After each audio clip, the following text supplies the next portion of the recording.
A little bit about me and my background. My name's Robi Sen. Everybody messes it up, so you can call me whatever you want. I usually respond to offensive terms too, so you can call me those, I don't mind. I'm the CTO and founder of Department 13. It's a startup, and we focus on national security issues and technologies. And we have actually developed a counter-autonomy solution, which is a little bit why this is, something very passionate. I'm focused on this.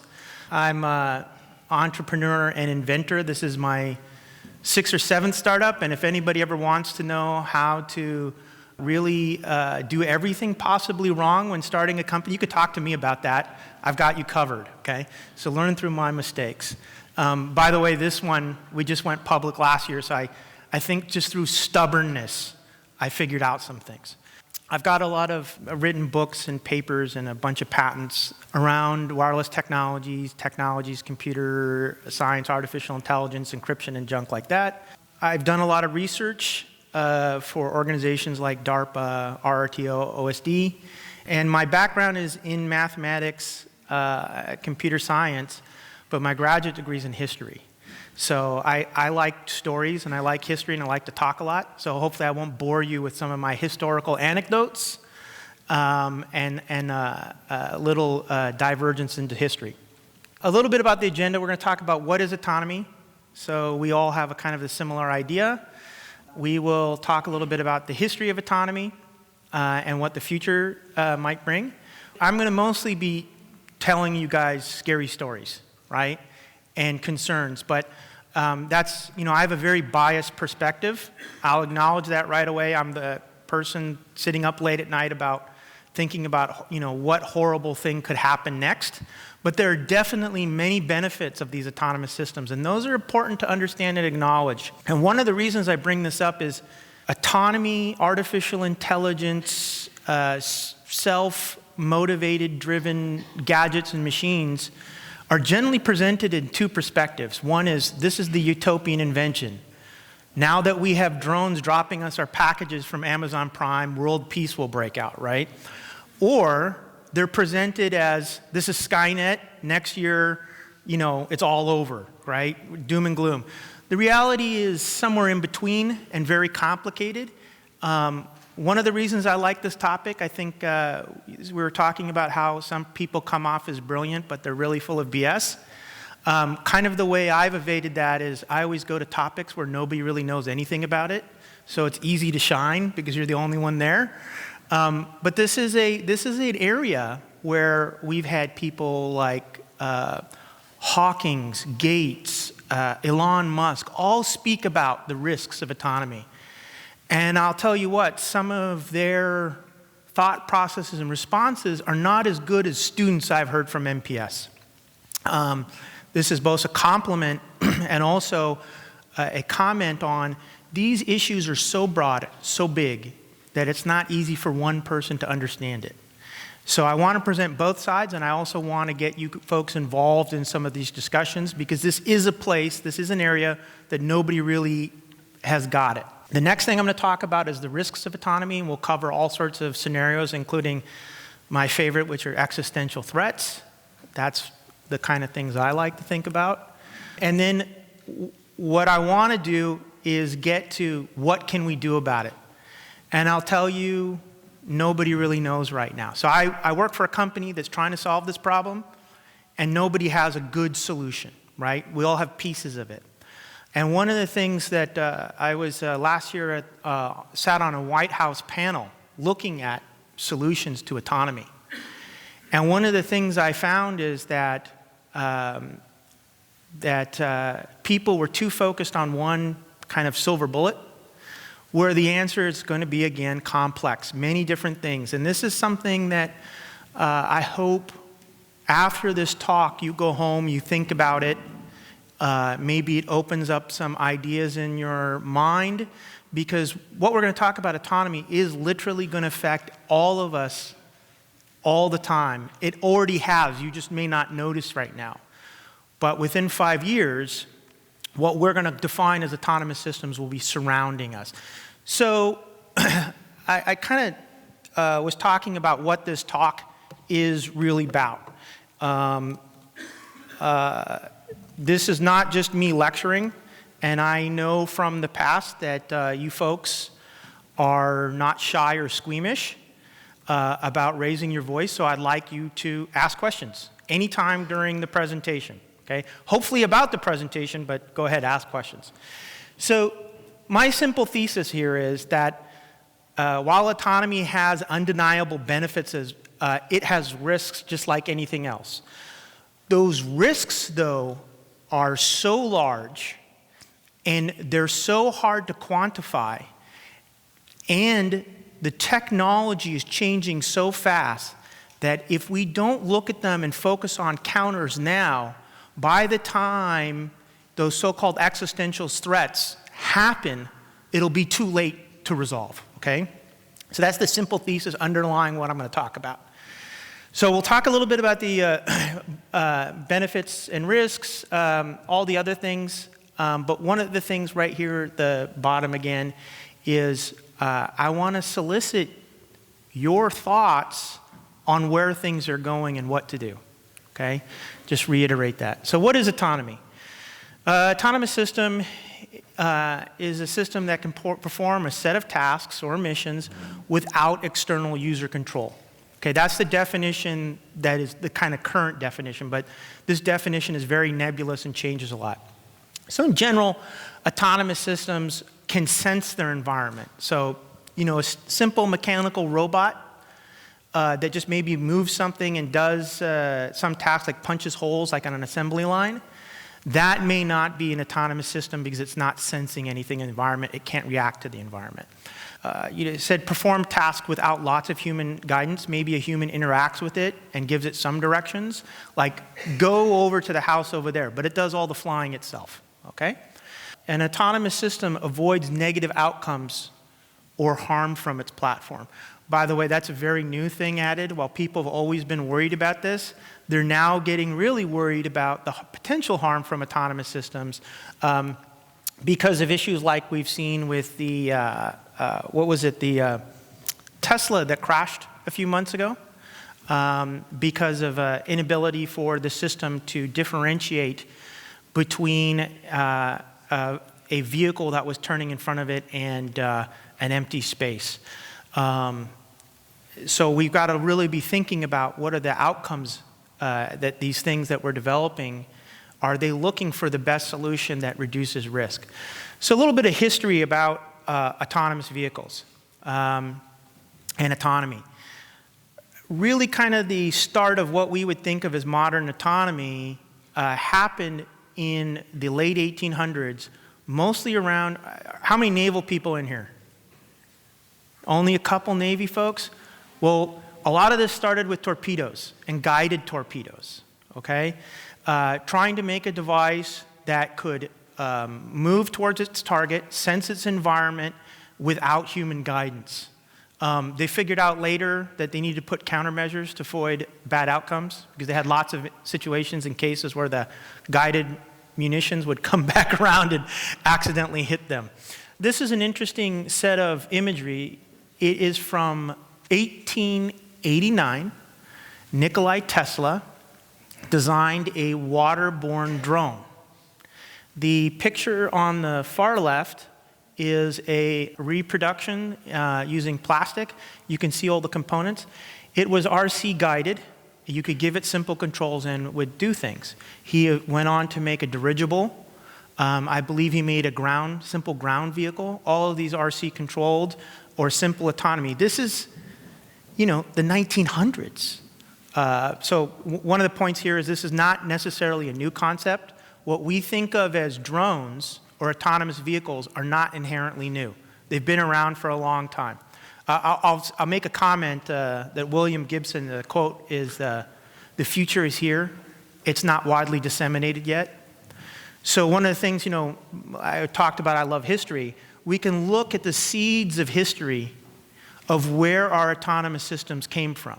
So, some people, may think that the last 20 years is really when autonomous systems were developed and came into real use, but they've been around for a long time.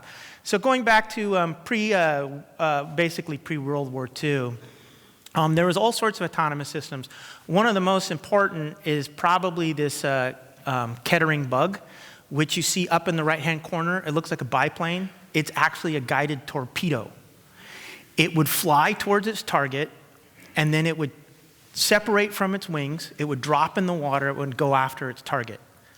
Pretty amazing, right? There's another one, which is the Hewitt-Sperry automatic airplane, which is pretty scary. It's basically a biplane, and it was designed to drop phosphorus.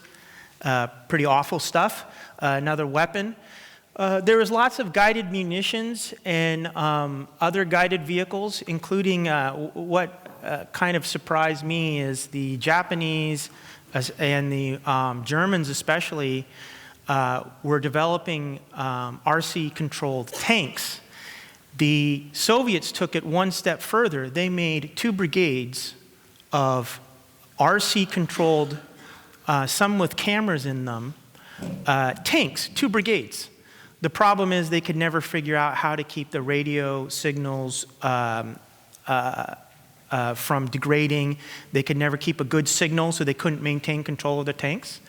Also, one of the things that ended up happening around World War I is the British started experimenting with jamming or just blocking wireless signals, exposing some major flaws in these systems of just sending a RC signal, a radio-controlled signal. By the way, does anybody know who Hedy Lamarr is? She and her friend, who was a music composer, came up with this, one of these little history diversions, but it feeds into this. They came up with an idea for spreading a signal across multiple channels. Okay, so this is spread spectrum technology. She is considered one of the inventors and founders of what would become 802.11, which is Wi-Fi. So this actress invented it around the time of World War II. They presented it to the War Office. Nobody was interested at the time, but it ended up being the secret for all these RC-controlled systems. Right now, the military uses them, commercial uses those spreading techniques. By the way, if you look at the lower left-hand corner, there's another lady who would become an actress. Her name's Norma Jean. In World War II, she worked as building drones. Another little historical side.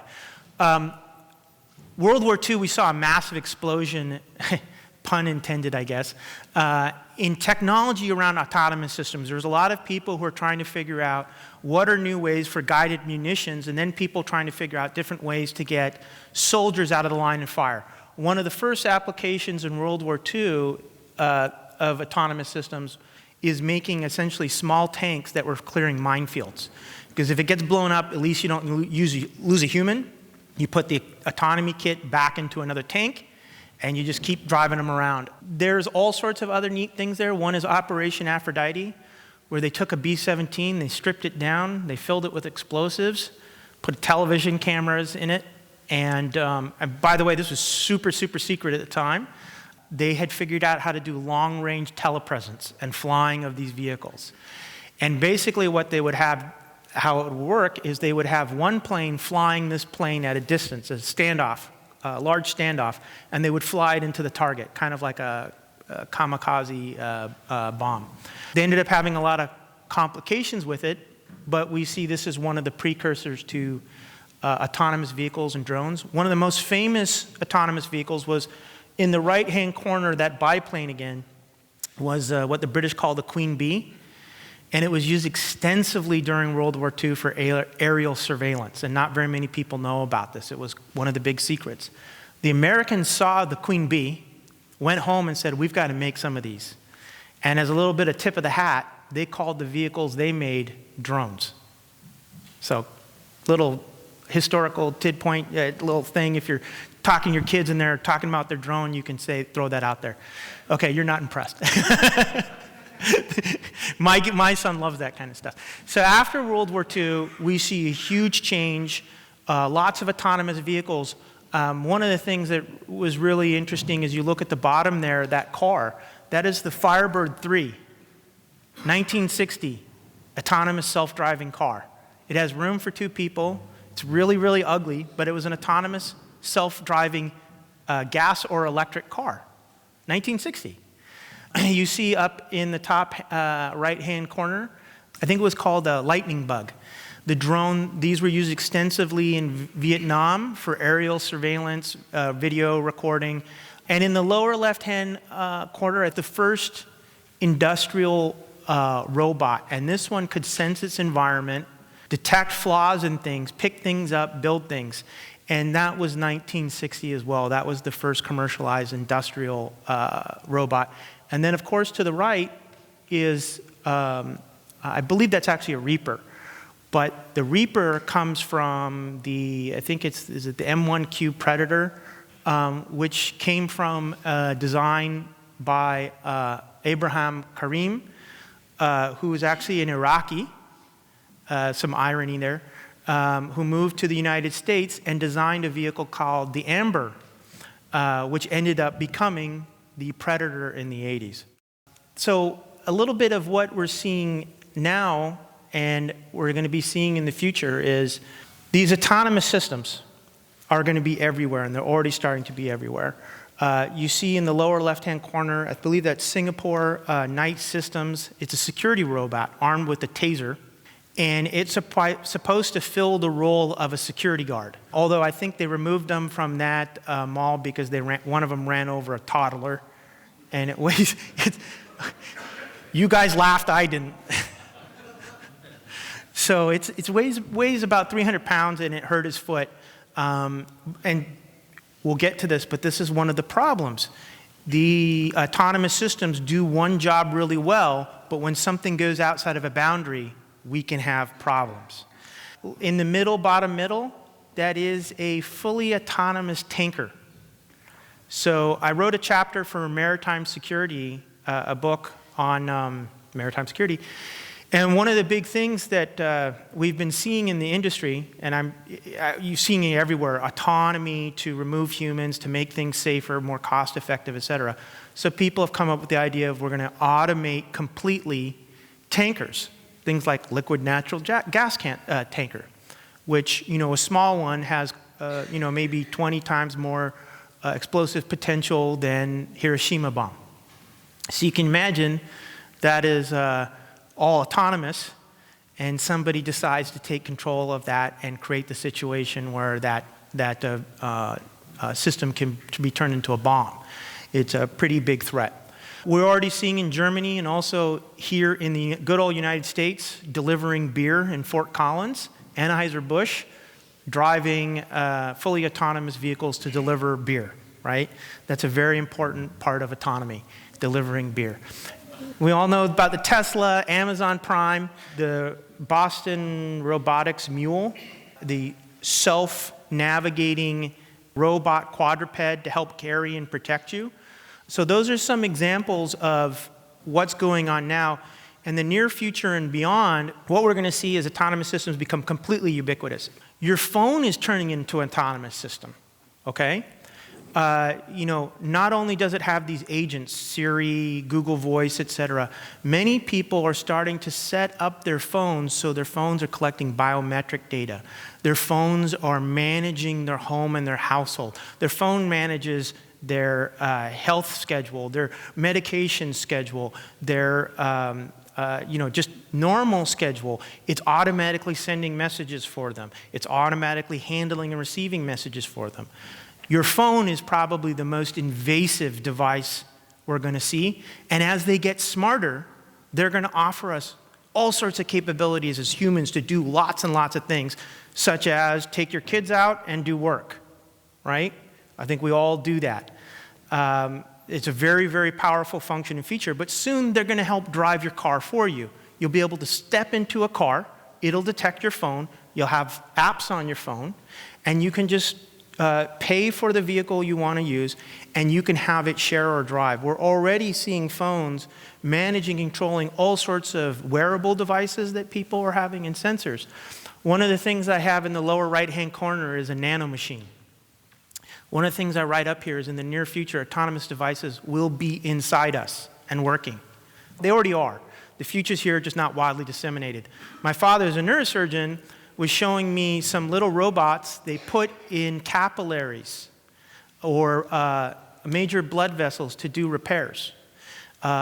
Little robots that you swallow that take pictures and can also be guided to different parts of your body to do different functions. Or in this case, this is a drone that delivers targeted drugs specifically to specific cells. So, you may have your phone managing this. You may have another device managing this. All these autonomous systems are not going to be all just around us. They're going to be in us. Also up in the right-hand corner, the kind of worrisome thing we see is more and more autonomy in weapon systems. So before we get into all the scary negative stuff, let's talk about some benefits of autonomy. So I think inarguably, we all have benefited greatly from autonomy. There is a lot more time for all of us to relax. We don't have to work as hard as past generations. We have, even during the economic downturn in the United States, we saw, although small, continuing productivity, mostly through automation. We're going to develop all sorts of other interesting possibilities and benefits from autonomy, such as personalized medicine. You're going to be able to walk into a doctor, and your devices are going to be able to tell your physician everything about you. You're not going to be going in for the blood test, wait a couple weeks, and then they're going to use the blood test as weak proxies to health indicators. They're going to have, fraction of a second, real-time, large amounts of data from your phone or from other devices. This is a big part of the cognitive health movement or personal health movement. It's going to open up all sorts of areas of exploration and knowledge that are closed to us right now. There's all sorts of benefits. One of the things that I've been seeing recently on autonomous devices, such as wheelchairs, or what we would call an android or robot. You can see the one up in the right-hand corner. It looks like a big teddy bear. The Japanese would say that's a kawaii. It's a big thing that they design a lot of these robots to be cute. The goal for this robot, and they've deployed it, is to work in nursing homes where people need somebody who can lift them and manage them. This is also the #1 injury for healthcare practitioners in nursing homes, is back injuries from moving folks. So they've made a robot that is extremely patient, can work with people, won't get upset, never gets worried, never drops the person, never hurts itself, picks them up, carefully puts them wherever they need to be, and they can give voice commands to. So very, very neat, very interesting. Of course, automation of your home. Does anybody have a smart home? Okay, you're smart. So you're sort of, there's a lot of things to be concerned about, but it's very interesting. I've been to one of my friend's houses, and he walks into the house. It detects him, changes the lights, puts on his TV program, turns on the lighting in a room that he always goes in when he gets home. And he can talk to his house and have his house do all these different functions, change the channel, turn music up, move sound around, everything. It's very neat, very exciting. We're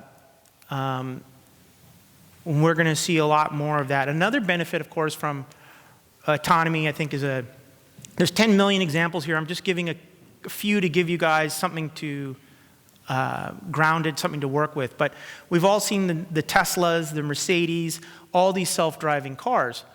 Now what's interesting is people like Comma AI and Perrone Robotics are making drop-in kits from $700 to $1,000 that you put in your car, and it's now a self-driving car. So you can go buy a Mercedes or a BMW, buy a $1,000 kit, and it's now a self-driving car. We'll get to this, but also think about ISIS could do the same thing. Okay, we'll get to that in a second. But I mean, how powerful is that? You're a small company. I met this guy who he is brewing these really awesome craft beers in Maryland. And he has to get certain benefits from the state of Maryland, he has to have land and farm it. And it's really creating a lot of expenditures for him. And he has to move all sorts of things around on the farm, and he's actually looking at using robots to move stuff around.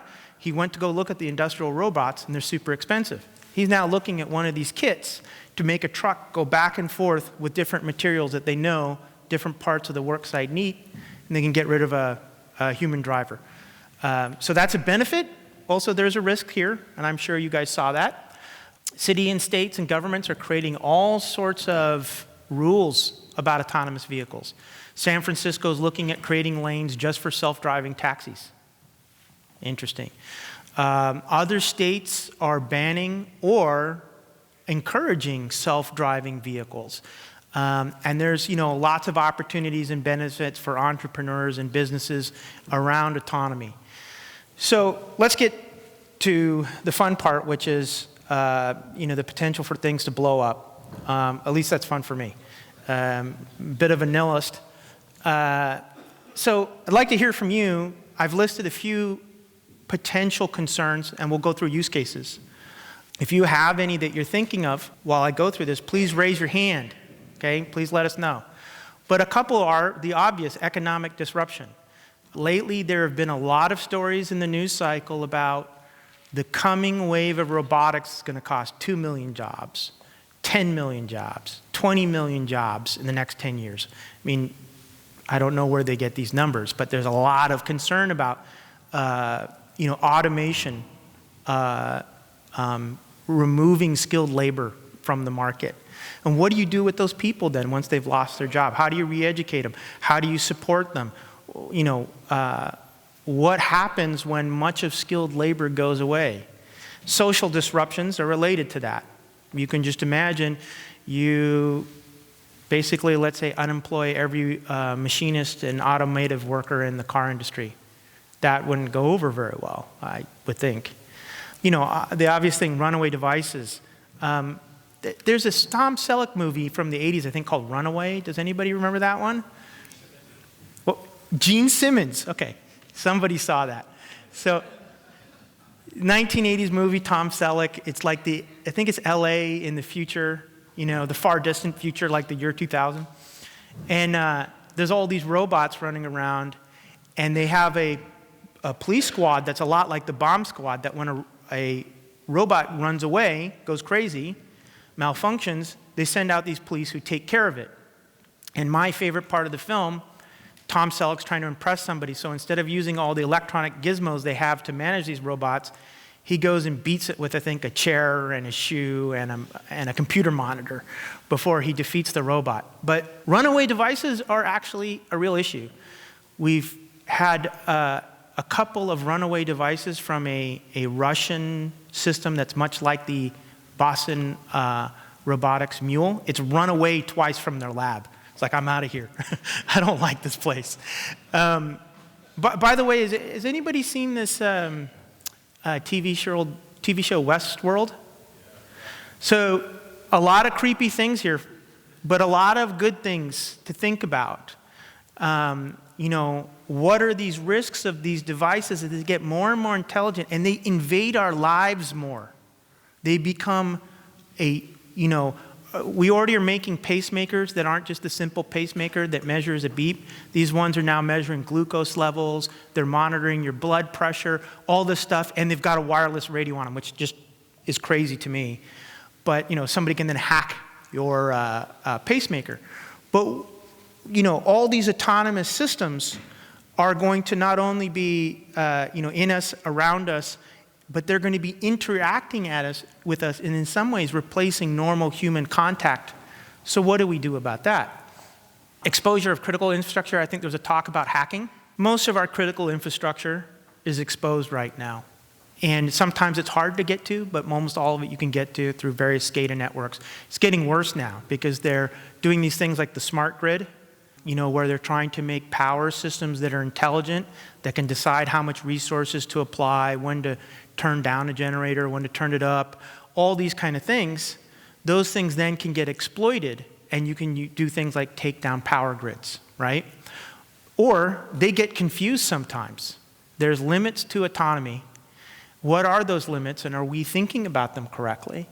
We'll talk a little bit about existential threats. Big thing I focus a lot right now is people weaponizing current autonomous systems. Anything else you guys want to bring up? Any other thoughts? There's a lot of, I don't know if you know who Tony Seba is. He's written a couple of books on disruptive technologies, specifically autonomous vehicles, electric vehicles, and clean energy.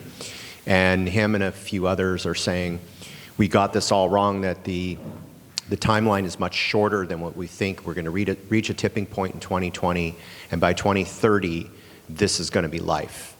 So my first question is, do you agree that the timeline is faster than what many have stated? And then the other thing is, what's the threat of us getting behind that, right? In other words, it's evolving so fast, we can't get our mind around the technology enough to develop smart policies and rules of the road to make these kinds of things safe and effective. See, I mean, this is why I like coming and talking here. Smart questions. I'm going to start with the last one first, just to be contrary. We are already behind. Anybody here a systems engineer? No? Well, you're lucky. I got a couple systems engineers who work for me, and I wouldn't like their job. But, you know, if you're going to like make a car and you're going to certify it for safe, generally you look at every system and subsystem and you figure out exactly what it does and all its tolerances, how it's going to behave within those tolerances, and then you can do your risk assessment and management, right? And I think that's generally how you do risk assessment, right? I mean, a lot of you are experts in risk analysis and assessment. The problem with autonomy is a lot of the techniques we use for machine learning, some people call artificial intelligence. I'll use that term, but it's a very loaded term. They are, in some ways, a black box. And why I say they're a black box is we have something in machine learning where we're talking about making decisions in a hyperplane. So a hyperplane is essentially an n-dimensional problem. And the simple way to think of this is if you have a spreadsheet, it's got 1 million rows and 1 million columns, and each column is a variable, and you're doing computations on this. There's so much computation, there's so many decisions being made that the human can't follow it. So how do you do risk assessment and analysis on these devices that we don't understand how they're working? So I say we're already behind, and academics and engineers and people are trying to figure out how do we get back ahead, okay? So that's a great question. The first question, you sort of answered it yourself in a way, and I'm going to take the easy way out, and then I'm going to give you a good answer. The easy way out is, yeah, some people are wrong. This is a wide open area. Some of the experts have completely gotten timelines wrong. A great example is Kurzweil, who is one of the people who've promulgated the idea of the singularity coming in 2020, right? And we haven't seen things come at the pace he has said. Other people have said we're never going to get to the sophistication we're at now. Okay, so obviously they're wrong. I don't know where we're going to go. I don't know where we're going to be. Some of the trends are pretty clear. I don't know about the timing, but I do think we're already seeing the start of a pace of innovation that is hard to follow. And I'll give you an example of it right here. So, it's pretty obvious what this is, right? It's a little quadcopter, autonomous drone, flies, to its target by itself. It's got video camera on it. Does anybody see the things on the bottom of it? Okay, those are bomblets. The people who've built this, they innovated these solutions in extremely short amounts of time using modern technology. And after the talk, when we get to QA, I can go into more detail. Within a matter of weeks, they developed an effective bomb or bomblet. They're now working on even more sophisticated munitions.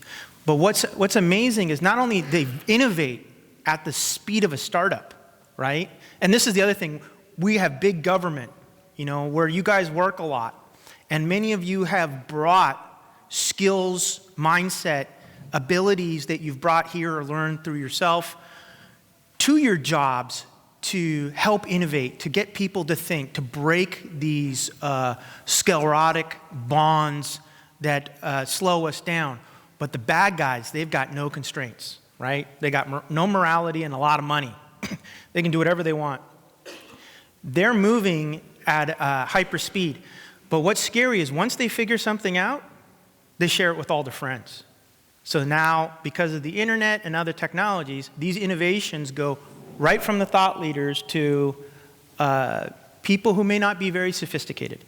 And in this case, these drones that we're now seeing, they're starting to now build their own more, but they use a lot of commercial off-the-shelf drones. These drones, these weaponized drones are going from drones with 300-gram payloads, just a little bit, maybe blow somebody's hand off or cause minor damage, up to, there's actually ones that are well over 150K kilograms, but that's what we're usually seeing is stuff under the payload is maybe max 15, 20 kilograms, but that is a big boom. It's a big threat. Some more risks of autonomy. We're mostly looking at here flying drones. There's a bomb lab up there. These guys are arming a helicopter drone. There's a couple of other drones here that they're developing that are pretty sophisticated, that they're using not just strapping explosives to, they're putting rockets, missiles, RPGs. We just recently saw 2 commercial companies, one in Ukraine and one in Russia, are selling kits so you can strap an anti-tank gun to your drone. Not so helpful. But this is where that's going. The drones that we're seeing right now are so easy to use that anybody could use, right? With a little bit of practice. Actually, sometimes a lot of practice, but you don't need to be a special person. You don't need to be a rocket scientist. You don't need to have a chemical engineering degree. You don't need to be an engineering degree. Any one of you, if you want to put the time in, could figure out how to fly one of these drones. A lot of the drones, they literally fly themselves. You essentially give them directions. You're not actually controlling them, right? So you say, go here, go there, left, right, up, down, fly these GPS coordinates. So less skills are needed. A lot of the modern drones also have more sensors on them. They've got GPS manage and control flight. They've got video cameras. They also have these really robust communities. So one of the things that's kind of scary is we see, this is the risks and rewards of everything. A lot of these technologies become open source. So you'll see on some of the hobbyist forums, you see people who are clearly terrorists asking questions about how they can turn their drone into a weapons platform, but they ask it in innocuous ways like, how do I increase my range? How do I increase my flight time?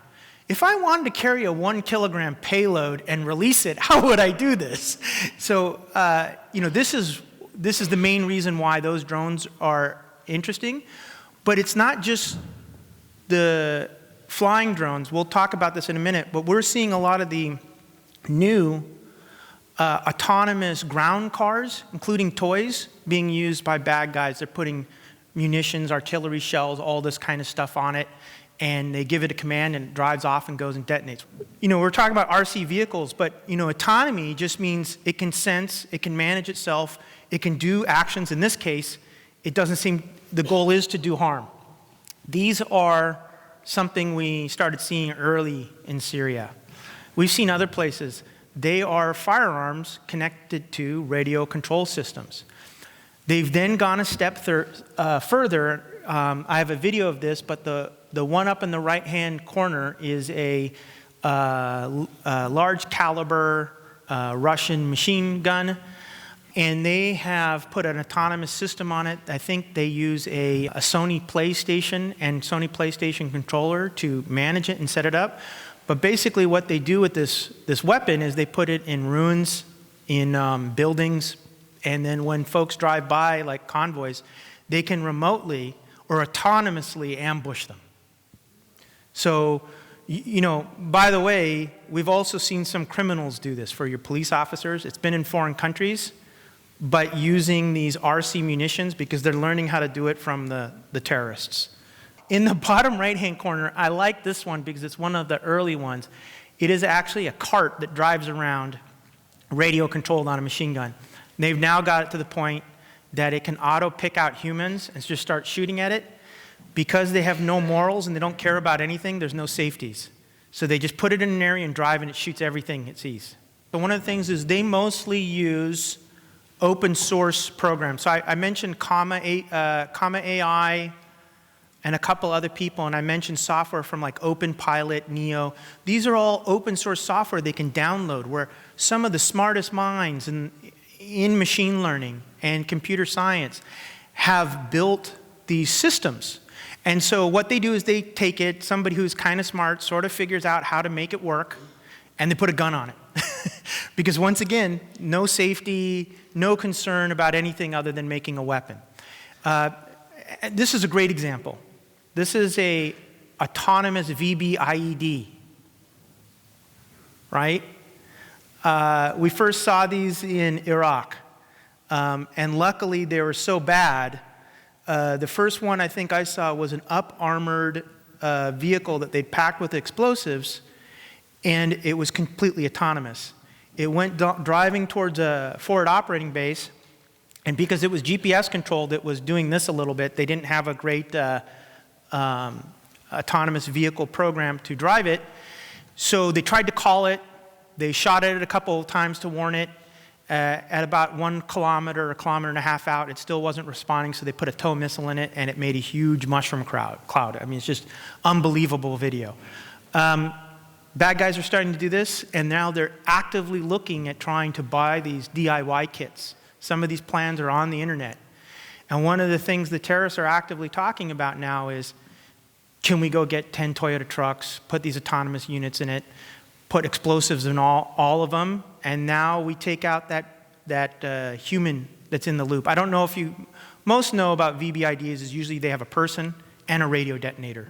If the person chickens out, they radio detonate, chain the poor guy in there. They've got this really interesting safety system. So those are some scary things. Now, you had a comment about sentience. I think that's a tough topic for me to discuss because it gets so theoretical. I don't think that we're going to have sentient AI. What we would think of sentience in my lifetime, I may be wrong. That comes to your question. There's people saying 2020, right? At the same time, we're very close to the point we're going to have vehicles that they behave like a human. So when I was talking about the autonomous VBID, they could tell there was something wrong because it's doing this, right? Even though it looked like, and it was, an Iraqi army, up-armored, I think it was a Humvee. They knew something was up. Future autonomous systems, they're going to behave just like humans or better. So that's the best answer I can give you right now. So I'm going to go fast through these. Some risks, autonomous systems, power and infrastructure. We talked about, the skate attacks. You heard about cyber stuff. But what happens when these autonomous systems, talking to each other, just make bad decisions? We've seen that before. They decide that what seems like a surge requires a shutdown, and that causes a cascading series of events when maybe it wasn't really a surge. It was a transformer blew up. And by shutting down, they create a cascading series of events that cause a regional blackout. So we see a lot of these kind of what we call control systems or feedback theory issues in autonomous systems.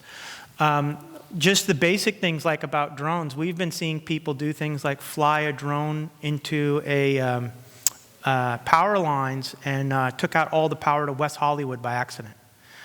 There's all sorts of considerations here about autonomy. There's this idea of pervasive surveillance or surveillance. So with autonomy, we're always being surveilled. Anybody have an Alexa, Amazon Echo, right? So those things constantly listen to you, right? They go off keywords, and Amazon says they don't collect anything they're not supposed to. And what are they doing with all this data? What is the decision processing going on? It's completely black box to us consumers.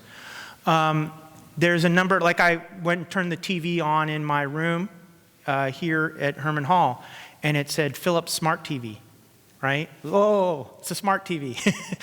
I get scared of them because they're very easy to compromise. But they're now making these TVs not just a television. They take in your digital media, your music files, your games. You can stream stuff to them, and you can talk to them now. These kind of autonomous systems become a serious surveillance threat.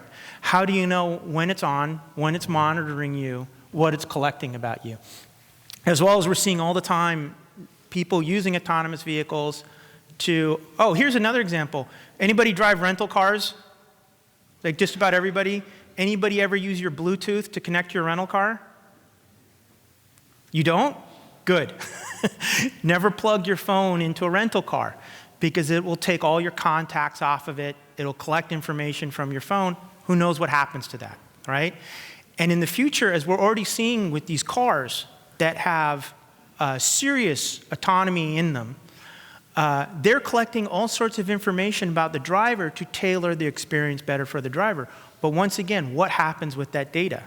I worked for a short time as a consultant for a car company, almost 10 years now, trying to help them understand the threats they were creating. And I should say it that way because they took something where they really understood the risk, and they put all this risk that they didn't understand on it, and they said, we're going to have this out in 2 years. And so one of the things is these vehicles you can track all the time, right? All someone needs to know is how to get that data stream. And I started showing them as examples of, in one case, a person using a vehicle tracking system, I won't say the company, and they murdered their spouse. They followed their spouse. It was one of these horrible domestic things. But there's also been case of people remotely taking over these vehicles and sending commands to them. Brake. So you could just imagine, you've got all these cars driving on the road, normal cars as well as autonomous cars. And somebody figures out how to tell them all to stop all at the same time. Can you imagine 50,000 cars? Actually, just imagine 1,000 cars simultaneously braking along the highways here. I mean, just absolute chaos. Some risks of autonomy, cyber threats. There's that Perrone Robotics. Some guys hacked into it, and they made the vehicle start slamming into obstacles. So just to, kind of creepy things to think about. What I do all day is think about creepy stuff, I guess. The horrible events like Nice and other events we've seen like this where people have used a vehicle as a weapon. Right now, on the Autobahn, there's 10 Mercedes semis just driving around to test the autonomous systems. Can you imagine those going out of control, or somebody purposely taking control of them to cause problems? Pretty disturbing, pretty frightening. The other thing about these drones and stuff and autonomous vehicles is we're actually starting to see them become, not only people cyber attack them, but they're becoming malware vectors in themselves. I'll give you a good example is something like a third of US ships in the United States, commercial ships, have viruses and malware on them because they now all have computers for people to check mail when they're close or through satellite networks to look at the web, as well as do all sorts of navigation, and they're trying to automate. Well, people come on the boat and they bring malware by accident, from home, or they download something or viruses. And one of the things we're actually seeing with criminal networks is they're now actually targeting those ships, put malware on them so they can get the ship's telemetry, so they can tell pirates who they sell this information to, and those pirates attack the ship. Even cooler stories, we saw a Russian outfit in, what is the big Danish port? Why can't I remember the port? What was that? Was there somebody giving me help? My mind's not working right now. So not Amsterdam. So one of the largest ports in the world, I think it's not Copenhagen, but what? There you go. See, if it wasn't for you guys, I couldn't even talk. So Antwerp, this is almost a decade ago, the criminal networks were trying to figure out a way to penetrate it. What's really interesting about Antwerp is it's one of the most automated ports in the world. They have automated cranes. They have automated vehicles that move containers. Everything is IT enabled, so they can track everything, see everything. And this criminal network tried and tried and tried to get in. So finally, instead of trying to hack in, they got people who were working for them to take in devices which they put into the light sockets, looked like a light socket, but it actually was a system that allowed them to grab passwords. They got in the network, took over the network, and they started confusing the system so that they would void out entries of, let's say, a Connex box coming, which was filled with heroin, or filled with machine guns, or filled with whatever. And they were, for quite a few years, moving many billions of dollars worth of illicit goods through Antwerp. And in fact, the only reason they got caught is somebody mistakenly picked up this wrong container and was driving out of the port. They thought it was some kind of rival gang. So a bunch of SUVs comes with guys fully kitted out, AKs, the masks. They grab the guy, beat him half to death, and steal the truck. So Interpol gets interested. They watch. After 2 years, they find these people. I think they caught them. They had $30 million of cash in an apartment. So if you've ever seen $1 million in cash, it like starts to get big. And 30 million, I think, is maybe a pallet. It's a lot of money. Guns, RPGs, and they had man-pads. So they'd been doing this for years. So this is one of the things about autonomy. How do you trust it? How do you trust all these autonomous systems that you're working with day in, day out, that have not, how do you know they're not compromised? How do you know they're not controlled? How do you know they're not working on the behest of someone else? Or the lady who had asked the question about sentience, that they have their own agenda. And I'm not going to say that's sentience, but a machine learning system could have a set of goals that it has derived itself that are not clear and apparent to the human user. Okay? So these are two interesting pictures that came out. This is ISIS.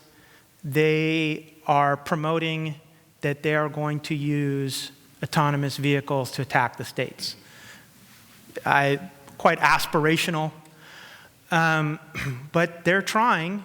This is, I think, some of the existential threat. It's already happened. 2015, April, a gentleman decided to take nuclear material, put it in a canister, put it on a drone, and fly it onto the Japanese Prime Minister's office. So what do? You see a drone filled with radioactive waste and you shoot it? No, that would be bad. We saw in 2013 a cell was busted with sarin gas and other weapons, and they were in the process of weaponizing drones to disperse the gas. They had been watched for a while, so they stopped them. There's rumors out of Syria that various people have used these autonomous vehicles to disperse various weapons. Luckily, dispersing these kind of weapons is very hard, but we've already seen the chlorine gas in Syria as well as other stuff. So there's a whole bunch of other existential threats we can talk about. You know, my biggest concern is actually not terrorists weaponizing something in like a nuclear weapon or WMD, even though that's real. It's happened, it's happening, it's going to get worse. What I'm really worried about is, you know, this scenario we're talking about where we have devices in us, on us, around us. We're going to start seeing, some people talk about the Internet of Things. All these little devices, they're going to become more and more autonomous. They're going to have more and more controls. We're going to just say things like, keep my house at 70, and it's going to figure out the right way to do that. Okay? Manage my lawn. It's going to figure out the right way to do that. What happens when people start to manipulate those devices? These are the kind of existential threats I worry about.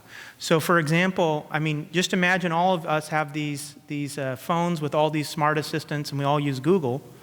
What if an actor is able to change subtly the algorithms, which actually is not that hard to do.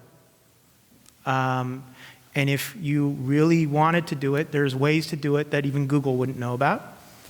although they'd figure it out after time, to manipulate people's opinions, to manipulate people's ideas, to manipulate how information flows to people. Because what happens when, what I'm already seeing now, when all the kids are on a tablet most of the day and a computer, and they don't talk to humans, they're talking to an agent, they're talking to a bot, right? More and more people, like in Japan, more and more people are are more comfortable now to talk to people over the internet, play games, and interact with AIs than they are with other people.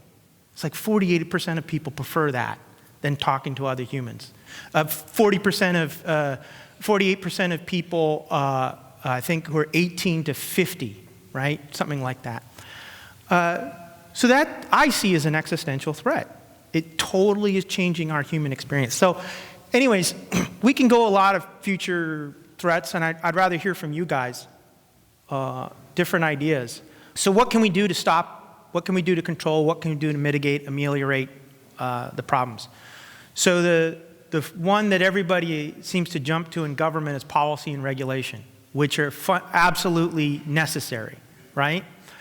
But it's like locks on doors. Locks on doors are to keep good people from, making a mistake, right? Somebody who is focused and their goal is to get in your house, they're getting in your house. Rules and regulations rarely stop bad people. Other things are, can we design these autonomous systems so that they are easier to understand, safer, and we can understand the consequences? I'll tell you right now, this is a huge effort in the academic community, trying to build tools and systems to allow humans to understand the tools and systems they've made. It's kind of funny. Awareness and training. One of the things I think is going to happen, I've already seen it at correction centers, but I think it's going to happen in the firemen community, for all the first responder community, police officers, is awareness and training of drones. We've already seen things like a drone crashing near a prison. Correctional officer goes to pick it up, the drone turns off and it cuts his fingers real bad. Just standard awareness, don't touch the thing. You should treat it as almost like a live munition. There's all sorts of things you have to do about the drone. Also, one of the things we're seeing with police all the time is they're like, there's a drone in our operational area during a hostage crisis. What do we do? What if that's the bad guys? What if it's a news crew and they're showing a live feed and we're just about to do an entry, right? A dynamic entry. Bad guys? No. By the way, that's happened. A real quick thing, for example, I think it was in, was it Jakarta in Indonesia? There was a multiple bombing. These terrorists tried to attack all these targets. They caused some harm, but the thing that was most interesting is they had people go on Twitter and tweet false information about multiple bombs. They had people calling the police saying they saw the terrorists. They were on social networks. They were sending automated messages to confuse the police response. So you could think about, what might bad people use all these systems that exist and autonomy to further the gains? How can we control it? What are counters to these autonomous systems? Like we talked about Tom Selleck using I think a chair to destroy a robot. That's a counter. It's maybe not a very good counter for everything. What are some other counters? Now, just some things to think about. What are the key challenges we have in trying to defend against autonomy? The first is, it can be very hard to detect the threats of autonomous systems. I gave the example of the autonomous VBIED. How do you know it's a threat? Well, they have training and awareness, right? But there's no electronic systems telling them there's a self-driving car coming at you with explosives, okay? There are different counters to deal with these electronic autonomous threats. One is electronic warfare, jamming and pumping a lot of energy. The problem is, for example, let's say you put a jammer somewhere and you're trying to stop drones from going into airspace and you're next to an airport. You turn on the jammer, all of a sudden nobody at the airport can talk to each other. That's not good. That's a bad thing. Kinetic weapons, that's what they do in other countries. They see a vehicle in the wrong place at the wrong time, they start shooting at it. That's not going to work in downtown San Francisco. We can't fire off tow rockets because an Uber, self-driving Uber went into the wrong lane, right? We need another solution. Knocking down or destroying these vehicles can have all sorts of unintended consequences. Like you see in the news or whatever, they have eagles going after drones and guys with these drone guns and nets. Well, what if that drone had nuclear waste or a chemical weapon on it? You knock it down, it crashes, now you just made a hazmat. Maybe it would have been better to let the vehicle land and deal with it there, or control it some other way. And then a lot of the countermeasures I've just brought up, they're trivial for the bad guys to get around. And when I say trivial, so I got to be careful here, but what we're seeing overseas, the threats, we're not very good at responding to right now. We're having a very, very hard time, us and our allies, and folks in those indigenous countries. The bad guys learn things like they used to be flying drones at a target, so that somebody put a jammer up. So now they fly a drone up at terminal point and then nosedive it. So when the jammer does finally take effect, it doesn't matter, you're at terminal mode and you hit. They're doing things like overloading the defense systems with swarms. They're building custom systems at a pace. You see some of these drone workshops, they've got a whole room like this with dozens of lathes and all sorts of folks running around, just building all sorts of autonomous systems and putting all sorts of horrible devices to harm people on them. How are we supposed to deal with that?